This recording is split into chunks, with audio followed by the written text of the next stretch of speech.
কলকাতার ব্যস্ততম রাস্তায় Oh ছেঁড়া my শাড়ি God, fine. আর ভিক্ষার বাটি হাতে বসে থাকা এই আচ্ছা। মহিলাটিকে দেখলে তাকে অতি সাধারণ ভিখারিনী মনে হবে, তাই তো মনে হয়। কিন্তু তার আসল পরিচয় হলো ইনি এশিয়ার অন্যতম Oh ধনী my এবং God. ক্ষমতাশালী সিইও শ্রেয়া সেন, কি অবস্থা। যার হাতে 10,000 কোটি টাকার আলোক গ্রুপের বিশাল সাম্রাজ্যের চাবি। আচ্ছা, কেন তিনি তার সমস্ত ঐশ্বর্য ছেড়ে এই ভিখারিনীর ছদ্মবেশ নিলেন? এটা তো এর জানতে পেছনের হবে। রহস্য বিশ্বাসঘাতকতা আর প্রেমের এক কঠিন পরীক্ষার গল্প, আচ্ছা, যা আচ্ছা। আপনাকে চমকে দেবে। চ্যানেলটি সাবস্ক্রাইব নিজের করুন। ভালোবাসার সত্যতা প্রমাণ করতে এবং লোভী পৃথিবীর মুখোশ খুলতে শ্রেয়া সেনের এই ভয়ানক নাটকের পরিণতি কি হলো তা আচ্ছা। জানতে শেষ পর্যন্ত দেখুন। কলকাতার নিউ মার্কেট এলাকার গলিগুলো, যা শতাব্দীর পর শতাব্দী ধরে ব্যবসা এবং মানবতার অসংখ্য গল্পের সাক্ষী, আচ্ছা। সেদিনও তার চিরপরিচিত ব্যস্ততায় ডুবেছিল। হ্যাঁ। এই গলিগুলোর মধ্যে একটি সাধারণ ছেঁড়া পুরনো সুতির শাড়িতে মোড়া প্রায় 25 বছর বয়সী এক মহিলা বসেছিল। তার মুখে ছিল ধুলো আর ক্লান্তির পরশ। আচ্ছা, আচ্ছা, আচ্ছা। আর তার চোখ যা যদি কেউ চিনতে পারত, হ্যাঁ। তবে পুরো দেশ স্তব্ধ হয়ে যেত।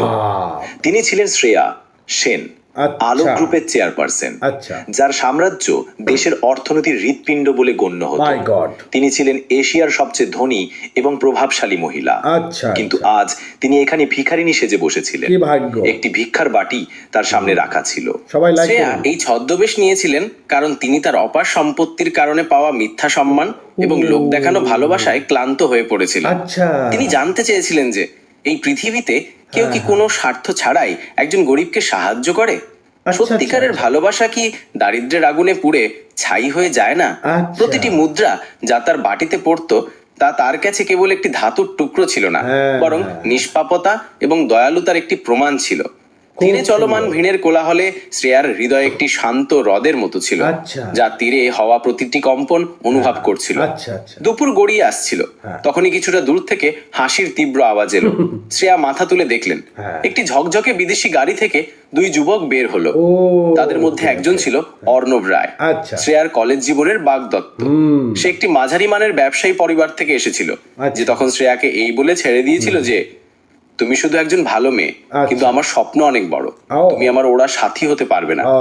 আজ সে একটি দামি কোট এবং অহংকারে ভরা আত্মবিশ্বাসী হাসি পরিহিত ছিল। আচ্ছা। যেমনই অর্ণবের নজর শ্রিয়ার উপর পড়লো, সে হঠাৎ থমকে দাঁড়ালো। হ্যাঁ? সে চোখ কচলে দেখলো হ্যাঁ। এবং তারপর অট্টহাসিতে ফেটে পড়লো।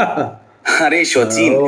একটু দেখো তো, এ তো শ্রেয়া, হ্যাঁ, সেই হ্যাঁ, শ্রেয়া হ্যাঁ। যে বলতো সে তার বাবার সাম্রাজ্য সামলাবে। আচ্ছা। আজ দেখো ভিক্ষা চাইছে। হ্যাঁ। অর্ণব তার পকেট থেকে একটি 10 টাকার নোট বের করে হাওয়ায় ছুড়ে দিল। আচ্ছা। নে শ্রেয়া, আমার দয়া বেঁচে থাক।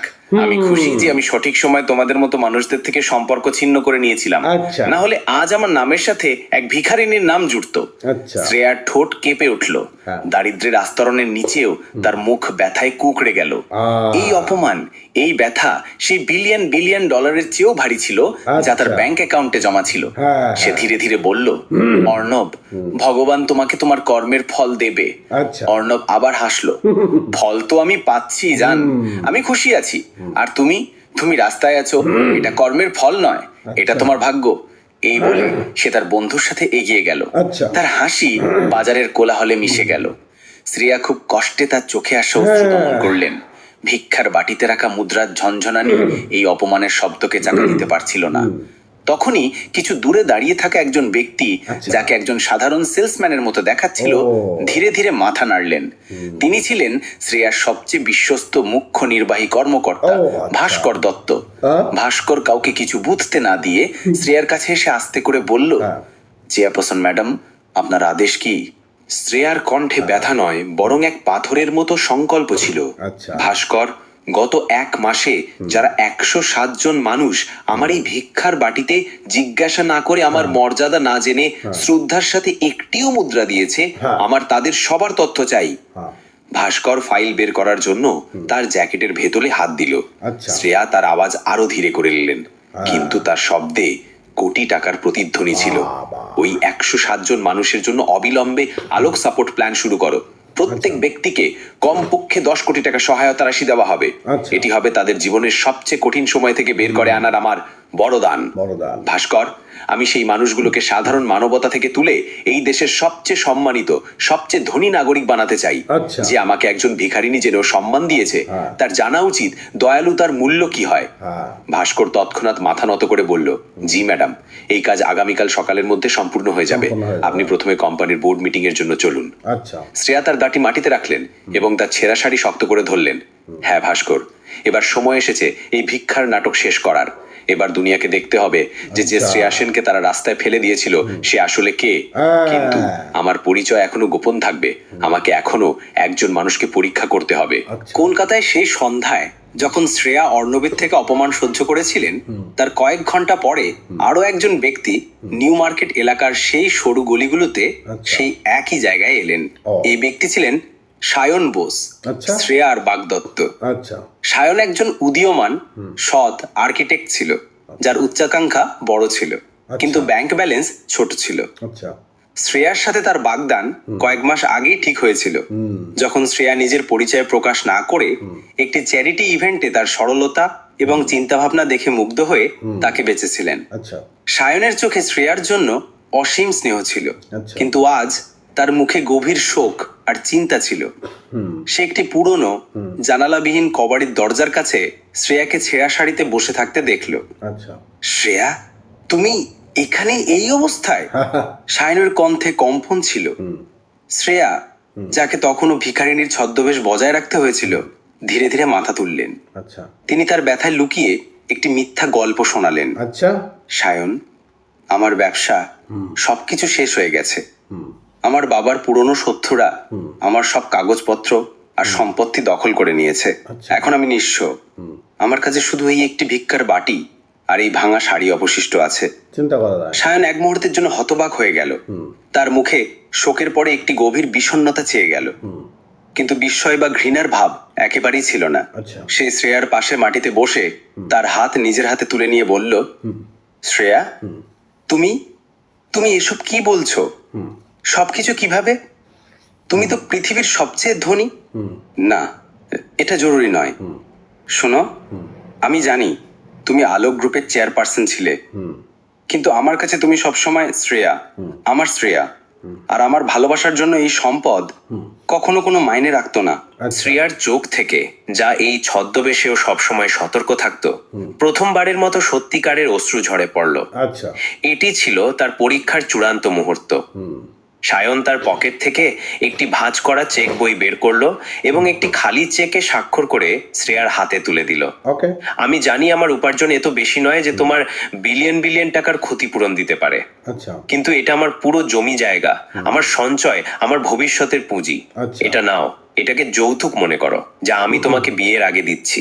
আচ্ছা। আমাদের সমাজে লোকেরা পুত্রবধূকে যৌতুক দেয়, কিন্তু আমি তোমাকে আমার নবধূ হওয়ার জন্য আমার সব পুঁজি দিচ্ছি। আচ্ছা। তুমি এটি ব্যবহার করো, মামলা লড়ো, তোমার জীবন ফিরে পাও।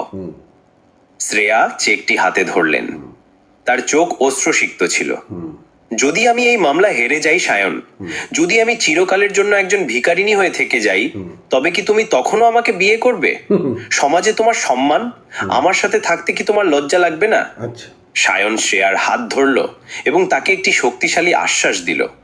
শ্রেয়া, আমি তোমাকে একটা কথা স্পষ্ট করে বলি, আমার স্বপ্ন কখনো বিলিয়ন বিলিয়ন টাকার সম্পদ নিয়ে ছিল না। আমার স্বপ্ন সবসময় তোমার সাথে একটি সত্যিকারের ঘর তৈরি করার ছিল, আচ্ছা। যেখানে সম্মান আর ভালোবাসা থাকবে। তুমি যদি ভিখারিনীও হও, আমি তোমাকে আমার স্ত্রী হিসেবে গ্রহণ করব। আচ্ছা। আমি সেই দিন তোমার সাথে একটি ছোট্ট ঝুপড়িতে থাকতে প্রস্তুত, যেদিন আমি কোনো মহলে তোমাকে ছাড়া থাকবো। আমি তোমার সম্মানের জন্য লড়বো, আমি তোমার সাথে থাকবো। দুনিয়াকে যা বলতে হয় বলুক। আমাদের বিয়ে আগামী সপ্তাহে ঠিক করা আছে, আর তা হবেই। তুমি ছেঁড়া শাড়ি পরো বা ভিক্ষার বাটি নিয়ে এসো। এই কথা শুনে শ্রেয়ার মনে হলো যেন তিনি পৃথিবীর সবচেয়ে বড় ধন পেয়ে গেছেন। তার বহু বছরের অনুসন্ধান আজ সম্পূর্ণ হলো। তিনি সেই মানুষটিকে পেলেন যার কাছে সম্পদ নয়, মানবতা মাইনে রাখতো। পরের মুহূর্তে সায়ন দাঁড়ালো এবং তার পকেট থেকে তার বাবার পুরনো ঘড়িটি বের করলো। শ্রেয়া, এই ঘড়িটি আমার বাবার স্মৃতিচিহ্ন, এটিকে রাখো। এটি তোমাকে আমার পক্ষ থেকে বিয়ের একটি ছোট উপহার। তুমি এর মাধ্যমে আমার পরিচয় মনে রাখবে। আমি তোমার জন্য সারা জীবন অপেক্ষা করব। ওকে। এই কথা বলে সে শ্রেয়াকে জড়িয়ে ধরল এবং যাওয়ার আগে তার ভিক্ষার বাটিতে তার পকেটে রাখা শেষ 500 টাকার নোটটি রাখলো। শ্রেয়া দূরে চলে যাওয়া সায়নকে দেখলেন। তিনি তৎক্ষণাৎ ভাস্করকে ফোন করলেন। ভাস্কর, অবিলম্বে আমাদের আইনি বিভাগকে সক্রিয় করো। সায়নকে তার বিশ্বস্ততার পুরস্কার দেওয়া উচিত। কলকাতার বাইরের এলাকায় যে স্বর্ণকমল প্রজেক্ট আছে, যার মূল্য 10,000 কোটি টাকা, তার সব আইনি নথি গোপনে প্রস্তুত করো। আচ্ছা। আমি সেই প্রজেক্টটি যৌতুক হিসাবে সায়নের নামে করতে যাচ্ছি। আচ্ছা আচ্ছা। সায়নের বিশ্বস্ততার পরীক্ষা শেষ হয়েছিল, কিন্তু এখন আসল নাটক শুরু হবার বাকি ছিল। আচ্ছা। শ্রেয়া জানতেন যে আসল সংগ্রাম বাইরে নয়, বরং সায়নের পরিবারের মধ্যে হবে। আচ্ছা। শ্রেয়া এবং সায়নের বিয়ের তারিখ কাছাকাছি এসেছিল, কিন্তু একদিন আগে সায়নের বাড়িতে উত্তেজনার পরিবেশ বিরাজ করছিল। তার মা দীপা দেবী এবং তার ছোট ভাই নিরুপম একপাশে বসে কানাকানি করছিল। দীপা দেবীর হাতে সেই ভিডিওটি ছিল যা অর্ণব শ্রেয়ার ভিক্ষা চাওয়ার সময় তুলেছিল, আচ্ছা। এবং যা এখন ব্যাখান বাজ বিলিনিয়ার হলো ভিখারিনী শিরোনামে সোশ্যাল মিডিয়ায় ভাইরাল হচ্ছিল। আচ্ছা। দীপা দেবীর মুখ লাল ছিল। তিনি তার সম্মানের চিন্তায় ছেলের উপর চিৎকার করা শুরু করলেন। সায়ন, আমি সমাজকে কি বলবো? হ্যাঁ। আমি লোকদের বলেছিলাম যে আমার পুত্রবধূ আলোক গ্রুপের মালকিন, আর এখন আচ্ছা। এখন এই ভিখারি, এই রাস্তার মেয়ে আমার পুত্রবধূ হয়ে আসবে। আচ্ছা। আমরা প্রতিবেশীদের কি মুখ দেখাবো? হুম। সায়ন তার মাকে শান্ত করার চেষ্টা করলো। আচ্ছা। মা, সে আমার স্ত্রী হতে যাচ্ছে, তার সম্পত্তিতে আমার কোনো যায় আসে না, আমি তার সত্যকে ভালোবাসি। নিরুপম তৎক্ষণাৎ মাঝখানে বাধা দিল। আচ্ছা। সত্য দাদা, তার সত্য হলো যে সে নিঃস্ব। আপনি তার জন্য সব টাকা দিয়ে এসেছেন। আপনি একজন আর্কিটেক্ট, কোনো সাধু নন।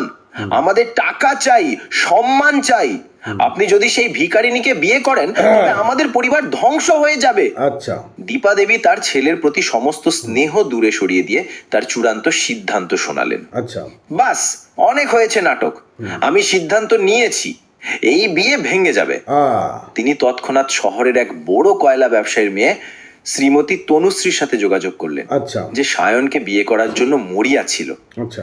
দীপা দেবী তনুশ্রীর সাথে কথা পাকা করলেন এবং বললেন যে তিনি সায়নের বিয়ে শ্রেয়ার সাথে বাতিল করাচ্ছেন। ওকে।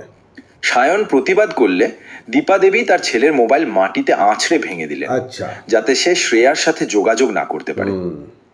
তারপর দীপা দেবী নিজেই একটি ভাড়া করা ফোন থেকে শ্রেয়াকে কল করলেন। আচ্ছা। শ্রেয়া খুব শান্তভাবে ফোন ধরলেন। দীপা দেবীর কণ্ঠে কৃত্রিম মিষ্টতা এবং ঘৃণা দুটোই ছিল। ও। শ্রেয়া বেটি, আমি দীপা বলছি। শোনো, আমি খুব লজ্জিত, কিন্তু সায়ন, হ্যাঁ, সে সিদ্ধান্ত নিয়েছে যে সে তোমাকে বিয়ে করবে না। আচ্ছা। শ্রেয়ার হৃৎপিণ্ড এক মুহূর্তের জন্য কেঁপে উঠল। তার মনে হলো তার পরীক্ষায় কোনো চিড় ধরল না তো। আন্টি, আপনি কি বলছেন? সায়ন তো আমাকে কথা দিয়েছিল। দীপা দেবী মিথ্যার জাল বুনতে শুরু করলেন। আচ্ছা। বেটি, সে খুব লজ্জিত। সে এখন এই কথাটা সহ্য করতে পারছে না যে তার স্ত্রী একজন ভিখারিনী হবে। কাল সমাজে তার কি সম্মান থাকবে? সে কাঁদতে কাঁদতে বলল যে তার সম্মান প্রিয়, তাই সে এই বিয়ে ভাঙছে। সে আমাকে বলেছে যে তুমি তাকে ভুলে যাও। এই মিথ্যা শ্রেয়ার হৃদয়ে হাতুড়ির মতো আঘাত করলো। আচ্ছা। তিনি তৎক্ষণাৎ বুঝলেন যে এটি সায়নের সিদ্ধান্ত হতে পারে না, এটি তার মায়ের লোভ এবং ভয়। শ্রেয়া তার কণ্ঠস্বর দৃঢ় করলেন এবং বললেন, ঠিক আছে আন্টি, আমি বুঝেছি। আমি আগামীকাল সকালে ঠিক 11টায় আপনার দরজায় আসব। আচ্ছা। আমাকে সায়নের সাথে মুখোমুখি কথা বলতেই হবে। আচ্ছা। দীপা দেবী স্বস্তির নিঃশ্বাস ফেললেন। তার মনে হলো শ্রেয়া ভয় পেয়ে গেছেন। হ্যাঁ, অবশ্যই বেটি, কিন্তু তাড়াতাড়ি এসো, কারণ তারপরে তো আমরা আমাদের নতুন সম্পর্ক মানে কিছু জরুরি কাজে ব্যস্ত হয়ে যাব। শ্রেয়া ফোন রাখলেন। তার চোখে এখন অশ্রু নয়, বরং এক বিলিয়নারের ক্রোধের শিখা ছিল। তিনি জানতেন যে এখন ভিখারিনীর নাটক শেষ, এখন তাকে তার আসল শক্তি দেখানোর সময় এসেছে। সেই রাতে শ্রেয়া তার সহযোগী ভাস্করকে একটি আদেশ দিলেন, ভাস্কর, আগামীকাল সকাল 11টায় আমার নামের শক্তিকে পৃথিবীর সামনে তুলে ধরো। সব আইনি, আর্থিক এবং নিরাপত্তা ব্যবস্থা প্রস্তুত রাখো। আজ রাতে এই দেশের সবচেয়ে বড় ব্যবসায়ীরা আমার বিয়েতে অতিথি হয়ে আসবেন। পরে পরের দিন সকাল 11টায় দীপা দেবীর বাড়ির বাইরে এক অদ্ভুত নীরবতা এবং তারপর হঠাৎ জোরদার উত্তেজনা শুরু হলো। আচ্ছা। বাড়ির বাইরে প্যান্ডেল লাগানো ছিল, যেখানে তনুশ্রী এবং সায়নের বিয়ের অনুষ্ঠান শুরু হওয়ার কথা। দীপা দেবী এবং নিরুপম অহংকারে ফুলে উঠছিলেন, আচ্ছা। কারণ শহরের বড় কয়লা ব্যবসায়ী মল্লিক মশাই এবং তার মেয়ে তনুশ্রী অনেক নগদ অর্থ এবং গয়না নিয়ে সেখানে পৌঁছে গিয়েছিলেন। ওকে। ঠিক তখনই রাস্তায় দূরে একটি কালো দাগ দেখা গেল, যা ধীরে ধীরে বিশাল হয়ে উঠল।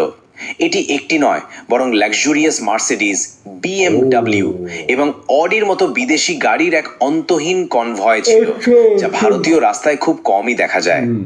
প্রতিটি গাড়ির সামনে একটি সাইরেন বাজছিল এবং তাদের কাজ পুরোপুরি কালো ছিল। দীপা দেবী এবং মল্লিক মশাই প্রথমে উত্তেজিত হলেন। বা মনে হচ্ছে কোনো খুব বড় মানুষ আমাদের বিয়েতে এসেছেন। ঠিক সেই সময় শ্রেয়া এখনো তার পুরনো ছেঁড়া সুতির শাড়িতে একা বাড়ির গেটে পৌঁছালেন। তার চোখে কোনো ভয় ছিল না, বরং এটি শান্ত অটল আত্মবিশ্বাস ছিল। তুমি এখানে কেন এসেছো? সায়ন তোমার সাথে বিয়ে ভেঙে দিয়েছে, দীপা দেবী ঘৃণা ভরে বললেন। শ্রেয়া তার কণ্ঠস্বর নিয়ন্ত্রণ করে বললেন, আন্টি, আমাকে সায়নের সাথে একবার কথা বলতে হবে। আমি জানি যে এটি তার সিদ্ধান্ত নয়। আচ্ছা দীপা দেবী কোনো উত্তর দেবার আগেই গাড়ির কনভয় দরজায় এসে থামলো। আচ্ছা প্রথম গাড়ি থেকে একজন ব্যক্তি বেরোলেন। তিনি ছিলেন ভাস্কর, শ্রেয়ার সিইও, যিনি তৎক্ষণাৎ তার পুরনো সেলসম্যানের ছদ্মবেশ ত্যাগ করে একটি ঝকঝকে স্যুট পরলেন। দ্বিতীয় গাড়ি থেকে বেরোলেন মিস্টার সিং, আচ্ছা। যিনি ভারতের সবচেয়ে বড় automobile Oh my tycoon God. ছিলেন। তৃতীয় গাড়ি থেকে শ্রীমতী গোয়েঙ্কা, আচ্ছা। যিনি আলোক গ্রুপের ভাইস প্রেসিডেন্ট এবং দেশের প্রধান ব্যাংকার বলে গণ্য হতেন। একে একে দেশের শীর্ষ শিল্পপতি, রাজনৈতিকবিদ এবং আর্থিক বিশেষজ্ঞরা শ্রেয়ার পিছনে দাঁড়াতে শুরু করলেন। আচ্ছা। দীপা দেবীর মুখ হাঁ হয়ে গেল। এসব কি? এই লোকেরা, এরা এখানে কেন এসেছেন? আচ্ছা আচ্ছা ভাস্কর এক পা এগিয়ে গিয়ে একটি ঘোষণা করলেন। ম্যাডাম দীপা দেবী, আমি ভাস্কর, আলোক গ্রুপের মুখ্য নির্বাহী কর্মকর্তা। আচ্ছা এই সমস্ত গণ্যমান্য ব্যক্তিরা এই কোম্পানির বোর্ড সদস্য এবং সহযোগী, আচ্ছা। যারা এখানে শ্রেয়া সেন, আমাদের চেয়ারপারসন ম্যাডামের বিয়েতে যোগ দিতে এসেছেন। আচ্ছা এই কথা শুনে বিয়ের প্যান্ডেল, যেখানে তনুশ্রী এবং মল্লিক মশাই উপস্থিত ছিলেন, প্যান্ডেল ঘুরে গেল। স্তব্ধ হয়ে গেল। দীপা দেবীর পা কাঁপতে শুরু করলো। শ্রেয়া ধীরে ধীরে তার ছেঁড়া শাড়ি মাটিতে ফেলে দিলেন। আচ্ছা তার নিচে তিনি একটি দামি বেনারসি সিল্কের শাড়ি পরিহিতা ছিলেন, যার গয়না বিলিয়ন বিলিয়ন টাকার সম্পদ দেখাচ্ছিল। আচ্ছা ইনি ভিখারিনী ছিলেন না, ইনি ছিলেন আলোক গ্রুপের শেরনি, আচ্ছা। সিংহে। শ্রেয়ার নজর অর্ণবের উপর পড়ল, যে ভিড়ের মধ্যে কোথাও লুকানোর চেষ্টা করছিল। শ্রেয়া সরাসরি অর্ণবের দিকে তাকিয়ে চিৎকার করে বললেন, অর্ণব রায়, তুমি বলেছিলে আমি একজন ভিখারিনী। আচ্ছা। তুমি আমার অপমানের ভিডিও তৈরি করছিলে। ভাস্কর, তোমার কোম্পানিতে দুর্নীতি এবং আমার নামের অপব্যবহার করার জন্য আচ্ছা। অর্ণবকে এই মুহূর্তে তার পুরো সম্পত্তি বাজেয়াপ্ত করে কোম্পানি থেকে বের করে দাও। আমি তাকে শুধু এই জন্য ক্ষমা করেছিলাম কারণ আমি তাকে আরো একটি সুযোগ দিতে চেয়েছিলাম, আচ্ছা। কিন্তু সে আমার স্বামীকে নিচু দেখানোর চেষ্টা করেছে। ভাস্কর তৎক্ষণাৎ তার আইনজীবীদের ইশারা করলেন এবং অর্ণবের হুঁশ উড়ে গেল। সে চিৎকার করতে লাগলো, না শ্রেয়া, আমি ক্ষমা চাইছি। মল্লিক মশাই এবং তনুশ্রী তৎক্ষণাৎ তাদের সব গয়না প্যাক করলেন এবং চুপচাপ সেখান থেকে সরে যাওয়ার চেষ্টা করতে লাগলেন। আচ্ছা কিন্তু শ্রেয়া তাদের থামালেন।